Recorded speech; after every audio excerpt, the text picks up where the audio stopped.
اب وہ آخری رکوع جس کے اوپر میری الگ سے ایک ویڈیو موجود ہے، اللہ تعالیٰ کی حضرت عیسیٰ ابن مریم سے، یہ بڑی سخت گفتگو ہے، یہ کلائمیکس ہے چونکہ سورت کا۔ وَإِذْ قَالَ اللَّهُ يَا عِيسَى ابْنَ مَرْيَمَ، اور یاد کرو وہ وقت کہ جب عیسیٰ ابن مریم سے اللہ تعالیٰ فرمائے گا، یعنی گویا کہ یہ ہو چکا پاسٹ ٹینس کے سیگے میں، جس طرح پاسٹ ڈیفینیٹ ہے اسی طرح سمجھ لو یہ مستقبل ڈیفینیٹ ہے، ہو چکا۔ أَأَنْتَ قُلْتَ لِلنَّاسِ اتَّخِذُونِي وَأُمِّيَ إِلَٰهَيْنِ مِن دُونِ اللَّهِ، کیا تو نے لوگوں سے کہا تھا کہ تجھے اور تیری ماں کو اللہ کے سوا معبود بنا لیا جائے؟ اس میں پتہ چل گیا من دون اللہ کون ہو گیا؟ عیسیٰ ابن مریم بھی اور ان کی والدہ بھی، اولو العزم پیغمبر بھی 5 میں سے، اور اولیاء کی سردار بھی یعنی ان کی والدہ۔ جی من دون اللہ بت ہوتے ہیں، بت بھی ہوتے ہیں، فرشتے بھی ہوتے ہیں، جن بھی ہوتے ہیں، پیغمبر بھی ہوتے ہیں، جب لوگ انہیں اللہ کے مقابلے پہ کھڑا کر لیں، ورنہ پیغمبر جو ہے وہ حزب اللہ ہے، لیکن جب اللہ کے مقابلے پہ آئیں گے تو توحید تو ننگی تلوار ہے۔ قال سبحانک، انہوں نے کہا اے اللہ تو پاک ہے۔ کیا لطیف اشارہ ہے، اب یہ ہم ترجمہ نہیں کر سکتے یہاں پہ، اس کے اندر کیا قیامت مضمر ہے کہ اے اللہ غلطیوں سے تو صرف تو پاک ہے، یعنی لغزش کا احتمال تو موجود ہو سکتا ہے کسی انسان کے اندر، پاک تو صرف تو۔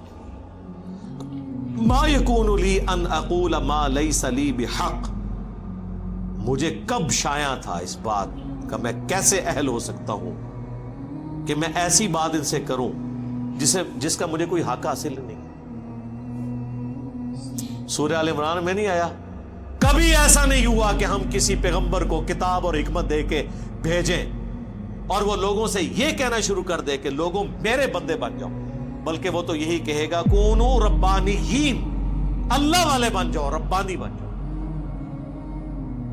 اللہ فرماتا ہے پیغمبر کی بھی جرت نہیں ہے، تو کہیں گے اے اللہ تو پاک ہے، مجھے کب شایع تھا کہ میں وہ بات کروں جس کا میں اہل ہی نہیں ہوں۔ ان کنت قلتہ فقد علمتہ، اگر میں نے کوئی ایسی بات کی ہے تو تیرے علم میں تو ہوگی۔ اچھا اب یہ نہ سمجھے کہ حضرت عیسیٰ ابن مریم کو چرب زبانی اللہ سے کر رہے ہیں کہ اللہ تمہیں سارا کچھ پتہ ہے نا، میرے کو پوچھ رہے ہیں، نہیں، یہ ڈرے ہوئے ہیں کہ اے اللہ کہیں بالفرض کبھی اگر کوئی ایسی بات ہو بھی گئی ہوئی تو تیرے علم میں ضرور ہوگی، یعنی وہ اپنا کانفیڈنس لوز کیے ہوئے ہیں کہ میں نے تو کوئی بات ایسی نہیں کی، لیکن پھر بھی میں کلین چٹ اپنے آپ کو نہیں دیتا، کیونکہ سٹارٹ انہوں نے کس سے کیا؟ سبحانک، پاک تو صرف تو ہے۔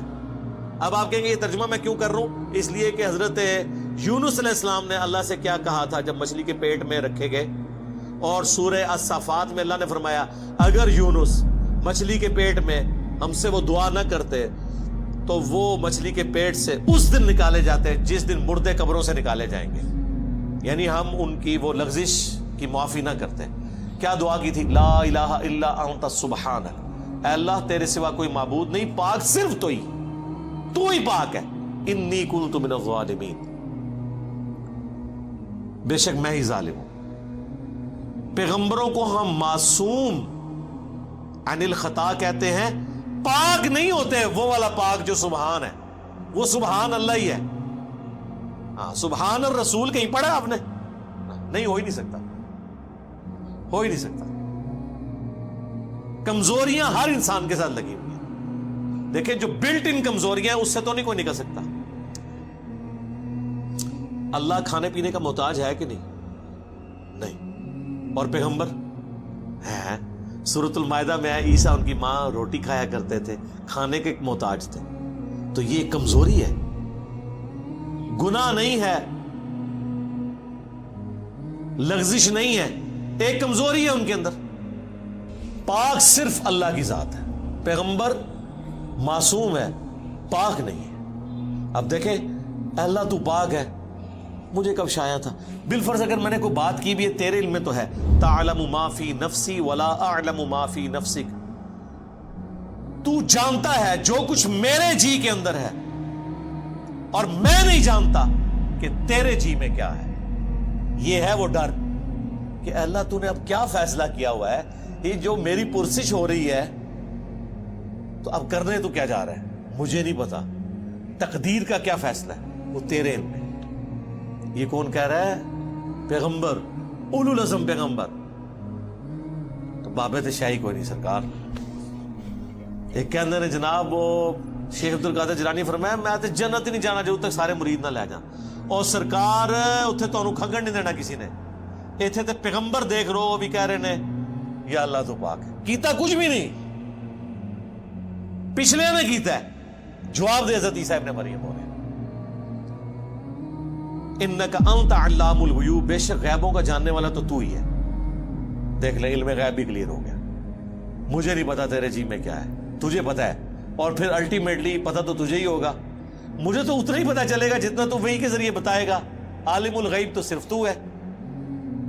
ما قلت لهم الا ما امرتنی, میں نے تو صرف ان سے وہی کچھ کہا تھا جو تو نے مجھے حکم دیا تھا. امرتنی بھی, میرے ساتھ جو حکم تو نے نازل کیا, ان اعبدوا اللہ, کہ عبادت کرو اللہ کی, ربی و ربکم, جو میرا بھی رب ہے اور تمہارا بھی رب ہے. میں نے تو توحید کی بات کی, اپنا رب بھی تجھی کو مانا اور اسی کی تبلیغ اپنے ماننے والوں کو کی. وَكُنْتُ عَلَيْهِمْ شَهِيدًا مَا دُمْتُ فِيهِمْ, اور اے اللہ میں اس وقت تک ان پر گواہ تھا جب تک کہ میں ان کے اندر رہا.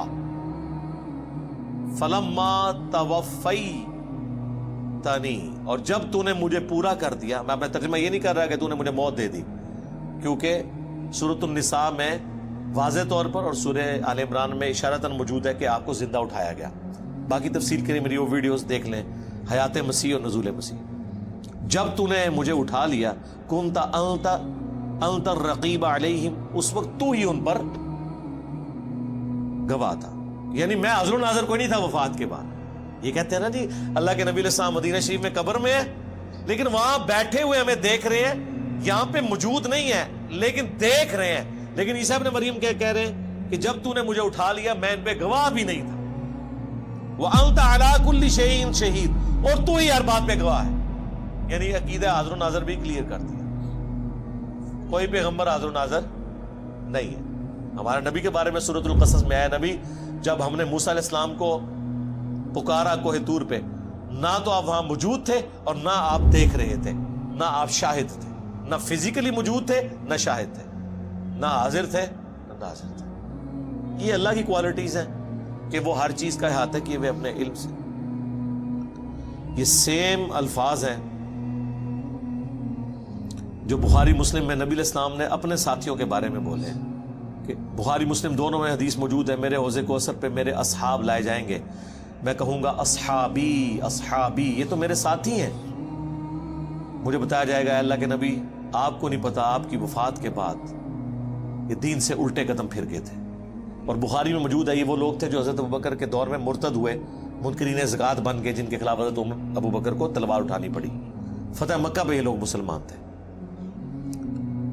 تو پھر میں کہوں گا کہ سحقاً سحقاً لمن غیر بعدی, ان پہ پھٹکار ہو, ان کو مجھ سے دور کر دو جنہوں نے میرے بعد میرے دین کو بدل دیا. اور پھر بخاری مسلم الفاظ ہیں, میں اس وقت وہی کہوں گا جو عبد صالح عیسیٰ ابن مریم کہیں گے.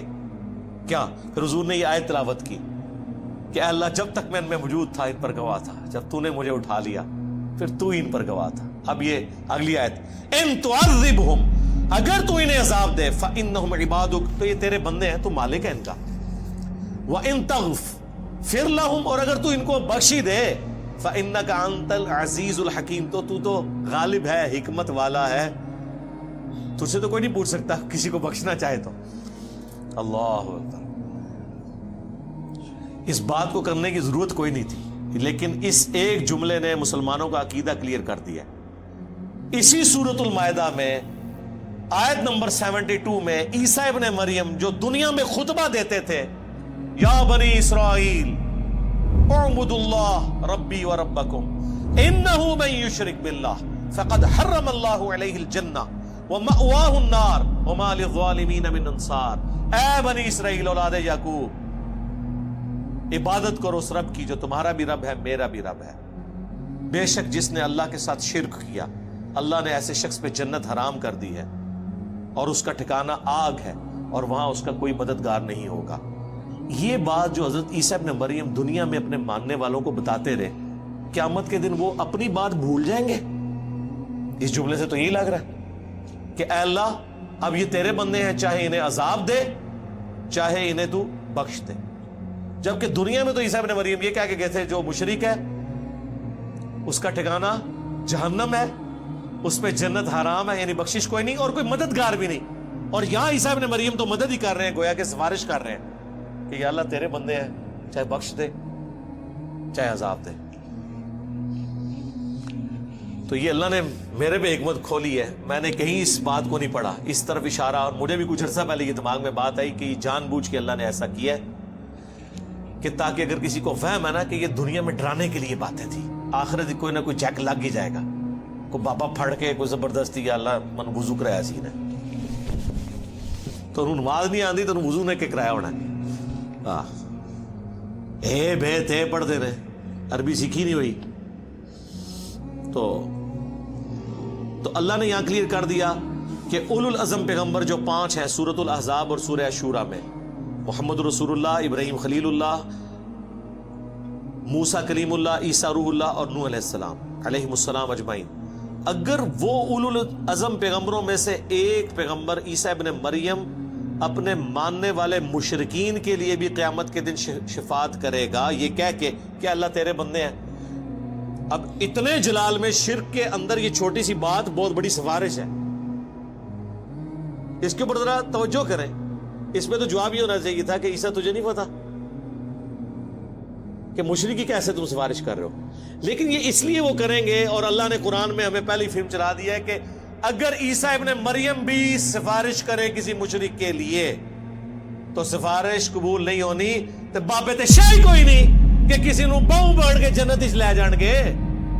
یا کلیم کرو کہ عبد القادر جیلانی یا تمہارے جو بڑے بڑے بابے کلیم کیے ہوئے ہیں, اور تم تو ان بابوں کے بارے میں یہ کہتے ہو کہ یہ بابے تو کسی صحابی کے گھوڑے کی قدموں کی خاک جو اس کے ناک میں بیٹھتی ہے اس کے برابر نہیں ہے, تو پیغمبروں کا تو ذکر ہی نہ کرو, وہ تو اللہ کے چنے ہوئے بندے ہیں, وہ تو مخلص ہیں. باقی تو صحابہ تو زیادہ زیادہ مخلص ہو سکتے ہیں, مخلص تو نہیں ہے نا, مخلص ہیں اللہ کے لیے اخلاص شو کرنے والے, مخلص تو صرف انبیاء ہیں. تو اے اللہ تیرے بندے ہیں, چاہے انہیں عذاب دے چاہے بخش دے. قال اللہ فرمائے گا ھذا یوم ینفع الصادقین صدقہم, آج وہ دن ہے کہ سچوں کو صرف سچا عقیدہ ہی فائدہ پہنچائے گا. ایک جملے سے ٹروتھ لورز کامیاب ہوں گے. سر کیا بات ہے, اللہ نے یہ نہیں کہا ایمان والوں کو ایمان نفع دے گا, اللہ نے کہا سچوں کو سچا. سچا کون ہوتا ہے؟ جب اس کو بات پتہ چل جائے پھر وہ دنیا کو نہ دیکھے کہ یہ سچائی میں نے سے قبول کرنا ہے. جو مسلم شریف میں حدیث ہے کہ تکبر یہ نہیں ہے کہ تم اچھے کپڑے پہنو یا اچھے دکھو, اللہ بھی خوبصورت ہے, خوبصورتی کو پسند فرماتا ہے. تکبر یہ ہے کہ تم لوگوں کو حقیر جانو اور حق بات سے اناد اختیار کر لو, دشمنی کرو. دل نے گواہی دے دی کہ یہ ایاک نعبد و ایاک نستعین لکھا ہے, لیکن چونکہ بابے بابوں کو پکارتے رہے ہم بھی پکارے تو یہ دشمنی کر رہے ہو اپنے ساتھ. دل نے بتا دیا, آنکھوں سے پڑھ لیا بخاری مسلم میں نماز کا طریقہ, لیکن رفع الاذان نہیں شروع کیا کہ معاشرہ کیا کہے گا. ہاں 11ویں کھاتے رہے عبد القادر جیلانی کے نام کی, لیکن عبد القادر جیلانی نے جو نماز کا طریقہ اپنی اس کتاب میں لکھا جس کو خود چھاپ رہے تھے, رکوع میں جاتے وقت اور رکوع سے اٹھتے وقت رفع الاذان, اس پہ عمل نہیں کیا. میں نے تو آج تک کسی 11ویں پہ نہیں دیکھا کہ شیخ عبد القادر جیلانی کی کتاب سے نماز کا طریقہ پڑھ کے بتا دیں. وہ کہتے نہیں وہ تو اور فقہ کے تھے, ہم اور فقہ کے تھے. اس کا مطلب ہے کہ آپ کا پیران پیر اس فقہ پہ عمل کرتا تھا جو نبی علیہ السلام نے طریقہ چھوڑ دیا ہوا تھا. تو جس پیر کے علم الغیب کا, آپ تو کہتے ہیں آپ کا پیر آپ کے ساتھ ہوتا ہے, جس کے علم کا یہ لیول ہے کہ اس نے پوری زندگی نماز ہی وہ پڑھی ہے جو حضور نے ختم کروا دی تھی, جنہی نماز ہی غلط سی, انہیں تو انہوں کے دینا ہے. لیکن ایسا نہیں ہے نماز تو آڑی غلط ہے. شیخ عبد القادر جیلانی تو اس کتاب میں بخاری مسلم کے حوالے لکھتے ہیں, ہر بات میں لکھتے ہیں, بخاری میں ہے, مسلم میں ہے, ابو داؤد میں ہے, ترمذی میں ہے. حقیقت بات ہے اگر کوئی بزرگ ہے نا واقعی تو وہ یہ لوگ ہیں جو امت کا ایسا کام کر کے گئے کہ چاہے کوئی صوفی ہے چاہے کوئی عالم ہے. اب امام غزالی دیکھ لیں, وہ عبد القادر جیلانی سے بھی آلموسٹ سمجھ لیں 100 سال پہلے کے ہیں, وہ بھی اپنی کتابوں میں بخاری مسلم کے حوالے لکھتے ہیں. یعنی رسول اللہ تک پہنچنے کا اگر کوئی وسیلہ ہے نا اس امت میں بک شوام میں, تو یہ حدیث کی کتابیں اور سب سے بڑھ کر قرآن ہے. اور ظاہر ہے کہ حدیث کی کتابیں صحابہ تابعین کے ذریعے ہم تک پہنچا. تو بزرگ تو یہ لوگ ہیں. قال اللہ، اللہ فرمائے گا ھذا یوم ینفع الصادقین صدقہم، آج وہ دن ہے کہ جس دن سچوں کو سچائی ہی نفع دے گی. لہم جنات تجری من تحتها الانہار، ان کے لیے باغات ہیں جس کے نیچے نہریں بہتی ہوں گی. خالدین فیہا ابدا، اس میں رہیں گے ہمیشہ ہمیش. رضی اللہ عنہم ورضوا عنہ، اللہ ان سے راضی اور وہ اللہ سے راضی. اللہم اجعلنا منہم مع النبیین والصدیقین والشہداء والصالحین. اللہم انا نسألک جنت الفردوس مع النبیین والصدیقین والشہداء والصالحین. آمین. دیکھ لیں رضی اللہ عنہم ورضوا عنہ سارے وہ لوگ ہیں جنہوں نے دنیا میں اللہ کو راضی کر لیا، اس کے پیغمبروں کی پیروی اختیار کر لی. ذالک الفوز العظیم، یہ ہے بڑی کامیابی. یعنی دنیا میں تو لوگ کامیابی سمجھتے ہیں کہ بہت زیادہ دولت کما لی، بہت بڑا سٹیٹس حاصل کر لیا، بہت زیادہ فالوور ہو گئے، کسی کے بہت زیادہ مریدین ہو گئے، چاہنے والے ہو گئے. دنیا میں ایک شخص فٹ پاتھ پہ لاوارث مر جائے، اس کی لاش کا دفنانے والا بھی کوئی نہ ہو، لیکن اس نے زندگی اللہ کے لیے گزاری ہے، اسے کوئی فرق نہیں پڑتا، وہ اللہ کی جنتوں میں پہنچ چکا.